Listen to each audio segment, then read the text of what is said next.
Jesus, ao nos chamar, Ele nos chama para que nós avancemos. Eu me graduei no Brasil em agropecuária e tive a oportunidade de ter aulas práticas no campo. Uma das coisas que eu aprendi foi utilizar este instrumento na prática. Como a nossa escola não tinha tanto recurso, eu era um pouquinho mais pobre do que aquele homem, só tinha um cavalo. Mas era um arado. Que significava que quem colocava a mão no arado não poderia deixar de colocar um pouco de força também. A nossa sorte é que o Pará é uma região de terra areno-argilosa, em outras palavras, terra misturada com barro, e há muita aerosidade, portanto a terra não é tão compacta, tão firme. Então o arado corta com uma navalha. Não sacrifica tanto o animal, mas tinha um detalhe. O professor que nos instruía dizia: você não pode deixar que esta peça guia, algumas vezes uma roda, algumas vezes apenas um ferro que fica ao seu lado direito. Essa peça não pode sair fora da última vala que foi cavada. O que o arado faz? Como uma concha, ele vai cortando a terra. Nesse movimento, ela vai virando para cima. E nesse processo, você então consegue extrair o humus ou matéria orgânica decomposta que fica na superfície do solo, e por causa da incidência de chuvas, ele desce e fica um pouquinho abaixo no subsolo. Esta é a fertilidade. A planta, ela sabe ir até lá depois que ela tem raízes e cresce. Mas quando você planta, você precisa dessa umidade, desse humus na superfície, onde a semente, para nascer, ela precisa morrer. E a semente só morre se tiverem 3 elementos essenciais: ar, água e calor. O ar só é possível se a terra for arada, porque embora seja um terreno areno, argiloso, com a incidência das chuvas, elas vão compactando e impede de que haja uma aeração apropriada, para que com a incidência de água e calor se crie o vapor necessário para a planta poder germinar. Então tínhamos que fazer a aração correta, senão seria um trabalho prejudicial durante a plantação e no seu resultado final. Quando Jesus disse: quem põe a mão no arado não pode olhar para trás, ele estava dizendo que você não pode errar a sua trajetória. E uma vez que você cavou a primeira fila, você vai ter que se manter até o final da propriedade, até o finalzinho, para que haja uma aração uniforme e a produção seja melhor. Como estudantes da palavra de Deus, ao entrar no Betel pela primeira vez, ao se matricular, você deve ter pensado 2 vezes, 3 vezes: eu acho que eu nunca vou chegar lá. Mas olha para você, como formosos estão os vossos rostos nesta noite.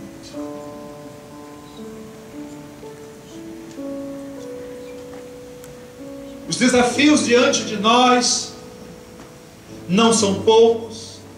Eu quero dizer para vocês que, assim como 2011 não representou um dos caminhos mais fáceis de ser percorridos, vimos com lamento e com tristeza muitos dos nossos colegas serem presos, deportados, e outros simplesmente desistiram, fizeram as malas e foram embora.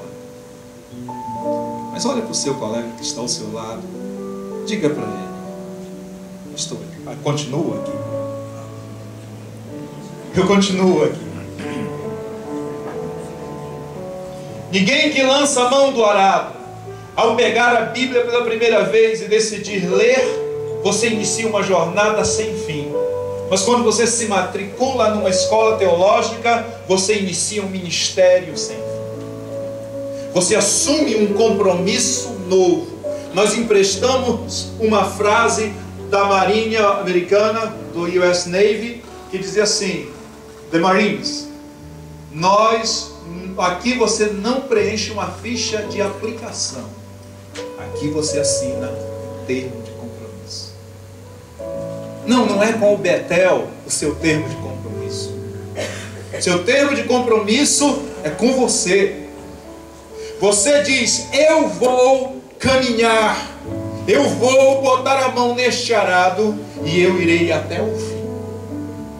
Não importa se o caminho é arenoso, se há pedregulhos, se há raízes profundas que devem ser arrancadas, se eu tenho 1 ou 2 animais me apoiando, me suportando, se eu estou com um mecanismo na minha mão, eu vou fazer a obra. E não existe nenhum arado melhor na mão de um obreiro do que a Bíblia Sagrada. O lema da nossa escola, muito sabiamente escolhido pelo Dr. Abraão de Almeida, é um verso que nos diz com tamanha precisão: procura apresentar-te a Deus aprovado como obreiro, que não tem do que se envergonhar, mas que maneja corretamente a palavra da verdade. E isso tem sido o seu empenho: descobrir os segredos profundos, escondidos dentro da palavra de Deus, não para exibir como um colar ou mais um quadro de parede, mas para que você tenha a ferramenta precisa e adequada para traçar os caminhos que diante de você se interpõem. Caminhos difíceis, caminhos que muitas vezes o fazem sentir. Mas o seu foco principal não é apenas os caminhos que estão pela frente, não são apenas as longas jornadas que você tem que percorrer. O seu foco principal está nos caminhos já percorridos. O salmista cantava dizendo: se não fora o Senhor, ora diga a Israel, se não fora o Senhor. Em outro salmo ele declara: quando o Senhor restaurou a nossa sorte, nós ficamos como os que sonham. Davi disse que guardei a tua palavra no meu coração para não pecar contra ti. São as memórias das conquistas do passado que nos impulsionam a continuar adiante. São as memórias dos caminhos já percorridos que nos fazem pensar: eu ainda estou vivo, eu sobrevivi e eu vou prosseguir. Muitas vezes somos desencorajados. Não foi diferente com o teu mestre. O seu próprio irmão não creu em nada do que ele fazia. Virou as costas. Depois, arrependido, não se sentiu nem digno de ser intitulado irmão de Jesus, mas servo. Judas o traiu. Pedro o negou.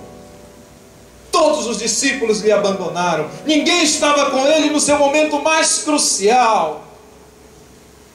Mas eu posso imaginar o que passava na mente de Jesus nos momentos mais cruciais da cruz.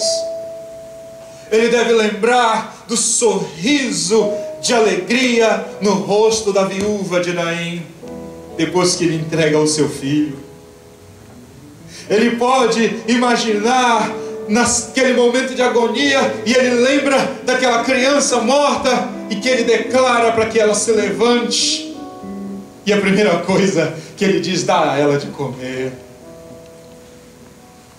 Ele deve lembrar dos bolos que sua mãe assava para ele, lembrar do discípulo amado que se recostava no seu peito e tinha uma intimidade ardente e demonstrava um amor real. Ele lembrava das multidões sendo alimentadas, e com base nessa toda a história e em outros milagres maravilhosos que ele realizou. Até mesmo lembrava dos 10 leprosos, e apenas um retorna, mas esse retornou para lhe alegrar o coração e dizer: valeu a pena você ter vindo. E ele foi até o fim. Os caminhos que você já traçou, todos vocês são vitoriosos. Vocês têm um passado de vitórias. Você tem um caminho percorrido. Ninguém chegou aqui trazido por ninguém, a não ser uma criança de colo. Todos vocês entraram neste lugar com suas próprias pernas. Vocês são vitoriosos. Esta é a base das conquistas que estão adiante de você. Sempre lembrem-se dos compromissos que você fez consigo próprio, de chegar até o final. Os nossos nobres colegas bacharéis em teologia nesta noite, que estão de vermelho, estão de parabéns, porque vocês conseguiram traçar um caminho muito maravilhoso. Mas eu quero dizer para vocês, agora voltem-se para o caminho que está diante de vocês. Todas as vezes que você enfrentar uma dificuldade, alguma coisa que vier para que você faça, e você sentir-se um pouco fraco, incompetente, às vezes você acha que você não vai conseguir. Às vezes você acha que a situação é muito difícil. Lembrem-se do que vocês já passaram. Quantos caminhos difíceis você cruzou? Quantas dificuldades você muitas vezes sentia que a sua alma estava morrendo dentro de você, já não encontrava mais energia para seguir adiante. Mas olha, você está aqui nesta noite. Você chegou até aqui. Aqueles momentos foram cruciais, foram difíceis para você. Durante a nossa jornada aqui nós enfrentamos toda sorte de desafio, toda sorte de forças negativas e contrárias. As forças do mal se levantam para nos destruir, e isso não é uma brincadeira, não é uma frase construída com a intenção de dar-lhes estímulo, é uma frase que mostra uma realidade. Eu não vou mentir para vocês, não é fácil o que está por diante de você. Mas se você não vencer o momento que você está passando, se você não superar essa crise que você está enfrentando, se você não se levantar e gritar com a tua própria alma, como Davi teve que um dia se levantar e dizer: por que tu estás abatida, ó minha alma? Por que tu te desfalece dentro de mim? Espera em Deus, porque ainda me graduarei no Betel.